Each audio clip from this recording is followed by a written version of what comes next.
রাজবাড়ীর গোয়ালন্দে নুরুল হক ওরফে নুরাল পাগলার মরদেহ কবর থেকে তুলে পোড়ানোর ঘটনায় দেশ জুড়ে বইছে নিন্দার ঝড়। তবে এই ঘটনায় এখন পর্যন্ত মামলা হয়নি। অবশ্য ঘটনাকে ঘিরে পুলিশের ওপর হামলার ঘটনায় অজ্ঞাত ৩৫০০ জনের বিরুদ্ধে মামলা হয়েছে। লাশ পোড়ানোর ঘটনায় জড়িতদের দ্রুত গ্রেপ্তারের দাবি জানিয়েছে বিভিন্ন মহল। ইমাম মেহেদী বাংলা গান গাইয়া যা। ৮০ দশকের মাঝামাঝিতে নিজেকে ইমাম মাহাদি দাবি করে আলোচনায় আসে রাজবাড়ীর নুরুল হক ওরফে নুরাল পাগলা।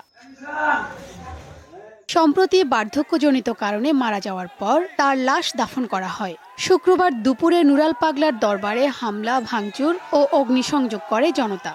উপজেলা ইমান আকিদা রক্ষা কমিটির পূর্বঘোষিত বিক্ষোভ সমাবেশ থেকে শরীয়ত পরিপন্থীভাবে দাফনের অভিযোগ তোলা হয়। এ সময় মুসল্লিরা হামলা চালিয়ে নুরাল পাগলার লাশ কবর থেকে তুলে নির্মমতা চালায়।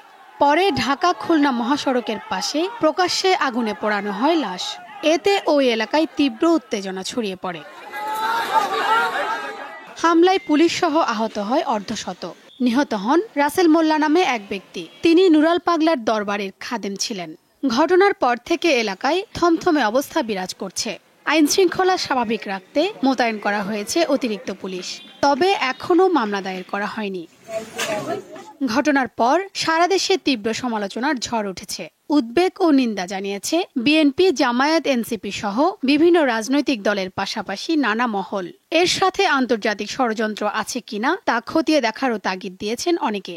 এই দেশের পূজা মণ্ডপ পাহারা দেয় আলেম ওলামারা, সেই দেশে মাজার ভাঙা, মাজারে সেখানে লাশ পুড়িয়ে দেওয়ার মতো ঘটনা যেটা গোয়ালন্দে ঘটেছে, এটার আমি বাংলাদেশ জাতীয়তাবাদী দলের পক্ষ থেকে তীব্র নিন্দা জানাচ্ছি এবং প্রতিবাদ জানাচ্ছি। অবশ্যই এর পিছনে আন্তর্জাতিক কোনো ষড়যন্ত্র আছে। এদিকে ঘটনার তীব্র নিন্দা জানিয়েছে অন্তর্বর্তী সরকার। অমানবিক ও ঘৃণ্য কাজ, মূল্যবোধ, আইন এবং সভ্য সমাজের সরাসরি অবমাননা উল্লেখ করে ঘটনার সাথে জড়িতদের আইনের আওতায় আনার আশ্বাস দেওয়া হয়েছে। শিউলি শবনম, দীপ্ত সংবাদ, ঢাকা।